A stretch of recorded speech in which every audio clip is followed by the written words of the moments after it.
The merciless wild. The heartless seas. When nature unleashes her cruelty, could you escape? Could you survive? These are the true stories of outdoorsmen, confronted by death, armed with raw courage and a will to live. They are the ones who beat the odds and return from their own fight to survive.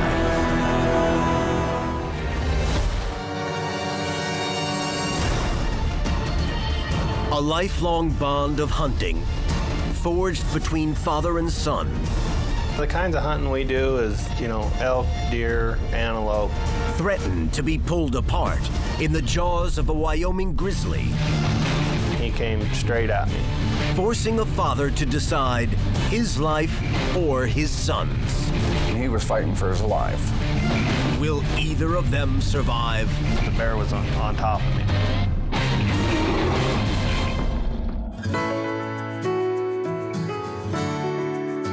The Ron Lemmings, Senior and Junior. For them, the towering mountains, wild forests, and big game have beckoned each fall. Ron has taken his son hunting and fishing since Ronnie was 2 years old. When Ronnie killed his first deer, he was 12 years old. I was probably more excited than he was over the kill. The kinds of hunting we do is, elk, deer, antelope, moose, anything we can draw a tag for.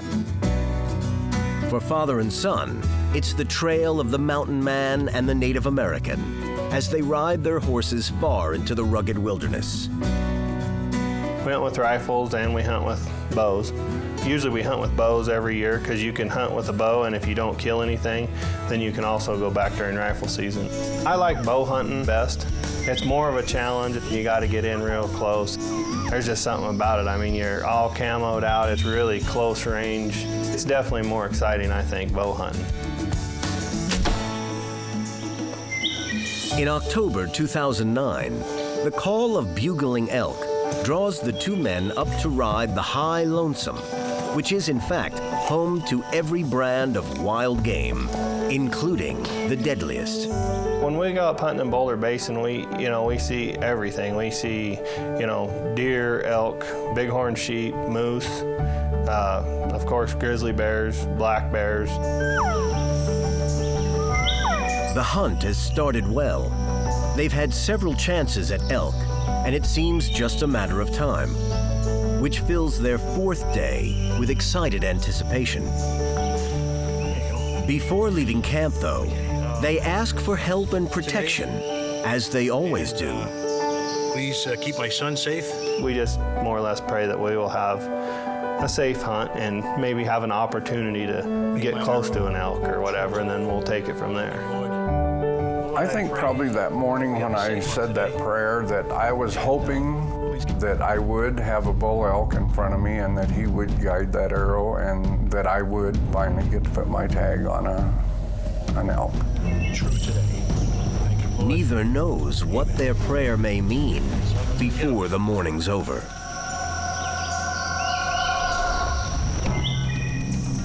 Prayer counts, but so does using elk scent to help them disguise their human odor and get into range for a shot with their bows, though this could have fateful consequences.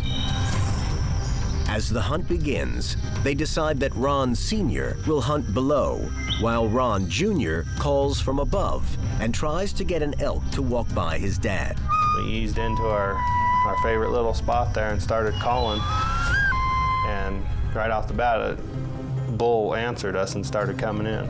We had been set up for probably, 5 to 10 minutes, and Ronnie was behind me about 40 yards. I was down the hill from him, and it was, I believe, a 5-point bull came in and stood just below me, and then he turned and went off to my left, and I couldn't see him, but Ronnie kept calling, so I knew he was still there.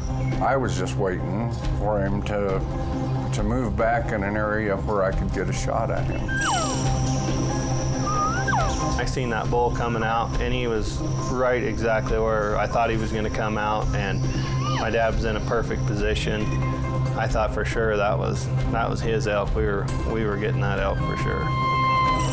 The last piece looks like it's about to fall into place when, without warning, the elk bolts. The elk spooked and took off, and everything was, I couldn't figure it out. There was no reason for him to spook, and after he spooked and took off, I stood up. Then I heard a stick break behind me, and I turned around, and that's when I seen the bear. And what's a mystery at first becomes true terror. When I turned around, the bear was probably 20 yards from me, just standing there looking at me. The look on his face, I knew this wasn't good. I heard Ronnie yell, "Get out of here." And instantly I knew it was a grizzly bear because he would never open his mouth if it wasn't a bear. I just threw my arms up, and I yelled at him to get out of here. Most of the time they turn and run off. This one, his ears went flat and he came straight at me at full speed.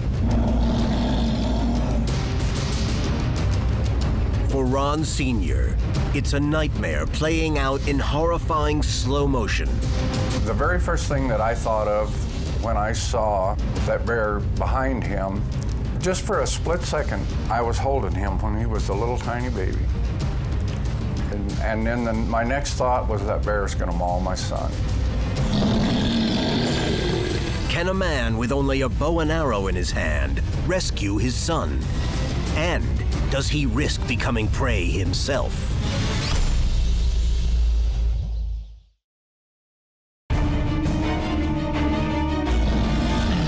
Without seeming provocation, a grizzly bear is charging down on archery elk hunter Ron Lemming. And his father can only watch in horror. I mean, we're talking like a second, and he's, standing a foot away from me. There was no time, to think about what you were gonna do or how you were gonna do it. I just got behind the tree. And he followed me all the way around the tree, and then I just took off straight down the hill as fast as I could. I knew he was chasing me, and I was just trying to stay up. I knew I wasn't gonna be able to keep that up long because it was such a steep hill and I was going so fast. The only clear path down the hill happened to be right by where my dad was at. They were getting close to me by that time, and I just thought I have to do something, and shoot the bear with the bow was the only thing I could think of that might help, and not even knowing that was going to do anything. It's all adrenaline and desperation as Ron Sr. comes to full draw, praying his aim will be true. I drew back. I had to wait just for a split second till I knew I wasn't going to hit Ronnie, and then I shot.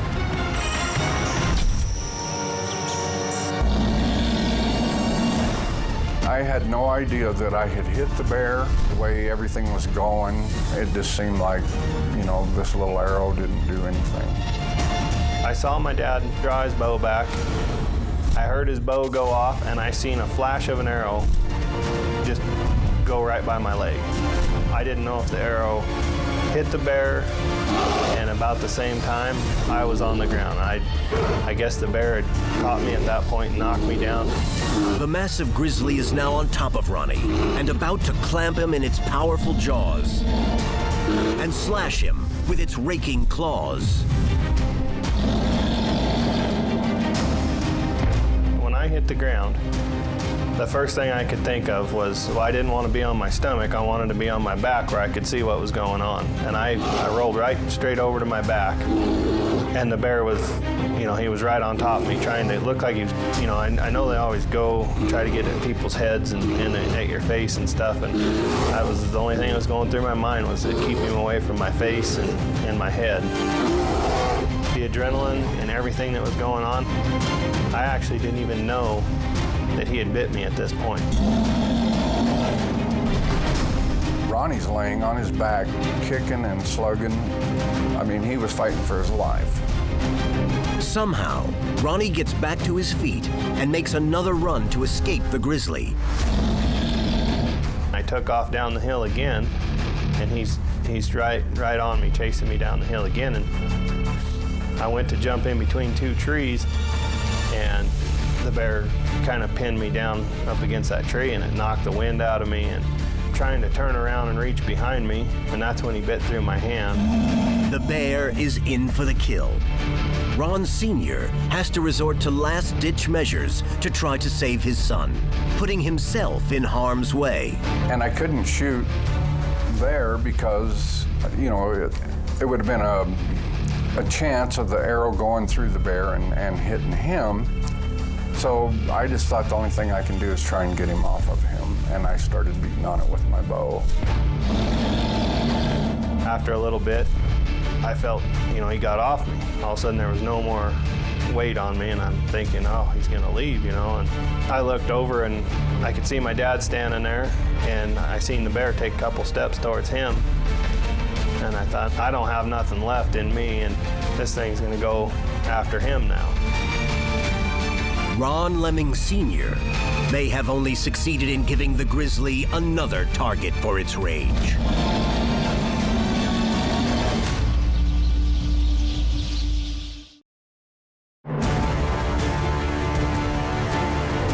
Deep in the Wyoming wilderness, Ron Lemming Sr. has been able to halt the attack on his son. But now the infuriated grizzly is ready to turn on him. And when it turned and looked at me and took a step toward me, I thought, well, now I'm gonna get it. As the bear appears ready to attack Ron Sr., it suddenly begins behaving oddly and turns away. And then about that time, he turned around and he walked right beside me, and just kind of went down, just walked right down the hill and went about 20 yards down there. And he stopped and he turned around again and looked at us. Wounded and bleeding on the ground, Ronnie Lemming shouts at his father to shoot the bear again before it can come back. But all Ron Sr. can see is the horrifying sight his son presents. He was covered in blood, I mean, from head to toe. And I just thought, oh my gosh, you know, I mean, my worst fear was there. And of course, after asking him, and he kept saying, I don't know, I'm thinking, well, you've got to know because you're half dead. And I'm just thinking bad things. Suffering from shock, Ronnie cannot answer his father's questions about where he is injured. Desperate to help his son, Ron cannot forget the bear that still looms just yards away. Until... Then he just took off wandering down the hill and fell over. The bear wasn't moving. We figured he was dead. It was like he took a 5-gallon bucket of blood and dumped on me and then dumped it all over the ground. I just assumed when I seen all that blood it was mine, and you know, but I couldn't feel, you know, I didn't really feel no pain at that point because of the adrenaline and everything that was going on, and so I assumed it was my blood, but I wasn't sure.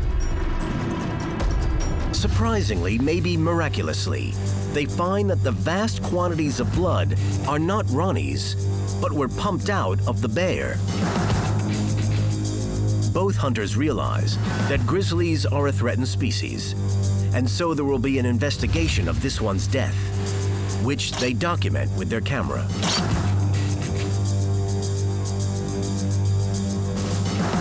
Despite his injuries, Ronnie is able to begin the arduous trek back to camp. Ever the true hunter, he even suggests one last attempt at a trophy. Just before we had left the scene of the attack, he tells me, he says, I hope it's not too bad because I want to keep hunting. And I said, kid, you're going to the hospital. There's no more hunting this trip. As the long, painful walk continues, they hope Ronnie's wounds won't threaten just the hunt, but his life too.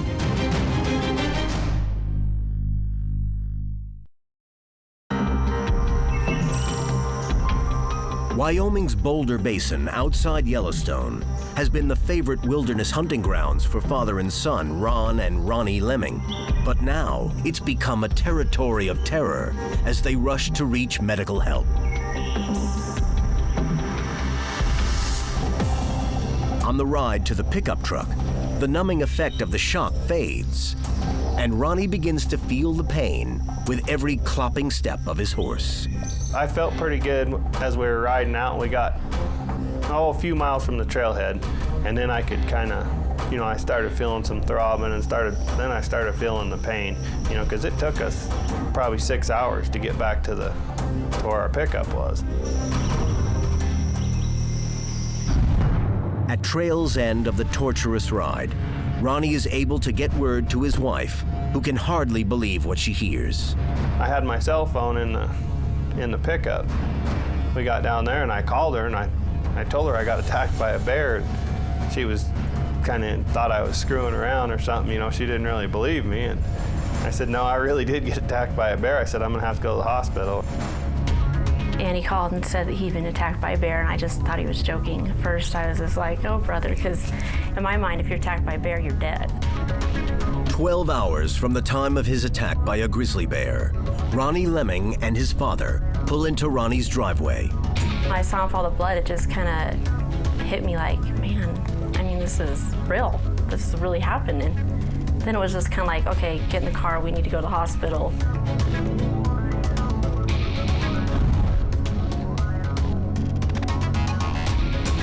When we got to the hospital and got in there, they looked at it and they said that I was going to have surgery, and because they needed to cut, around all the bite wounds and all that, they needed to cut that open. They were worried about him getting infected. By the time we got to the hospital and they got him into surgery, it was like midnight. I do remember sitting out in the waiting room by myself. That was kind of just going through my mind and telling our kids if their dad had died. How do you tell like a 3-year-old and a 5-year-old their dad's dead? So I just remember sitting out there and just those thoughts were going through my head, and just being really thankful that that didn't happen. With Ronnie in the hospital, Ron Sr. escorts a game warden and a biologist back to the scene of the attack the next day. As the biologist examines the grizzly, it becomes clear just how remarkable Ron's shot was. They checked the bear. He used a limber stick, and he followed the path of the arrow. And he told me that the arrow had hit a major artery and went right into the heart. An inch right or left, up or down, and Ron's arrow might not have found a killing spot. The Bible speaks of the arrow that flies by day, and Ron Lemming has to wonder if he and his son's prayer had not guided it. When the biologist told me the path of the arrow, I thought of the prayer, and I thought, yes, God guided that arrow. The shot couldn't have been more perfect, I don't think. I just don't. I think that the shot my dad took was definitely a miracle. I know that arrow was guided by God. There's no doubt in my mind. You could make that shot 1,000,000 more times and never hit that exact same spot.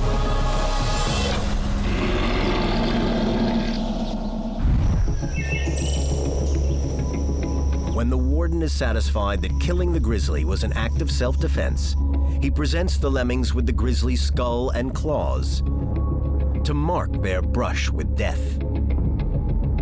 Ronnie soon bounces back from his injuries and heads right back into the wilderness.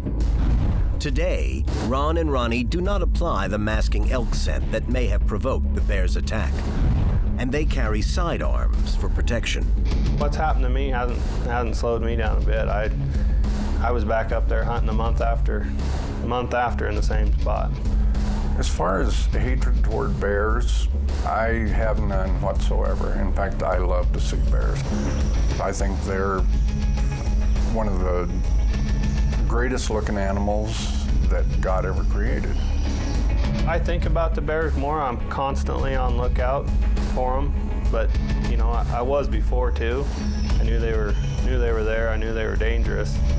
I probably look over my shoulder quite a bit more than I used to, though.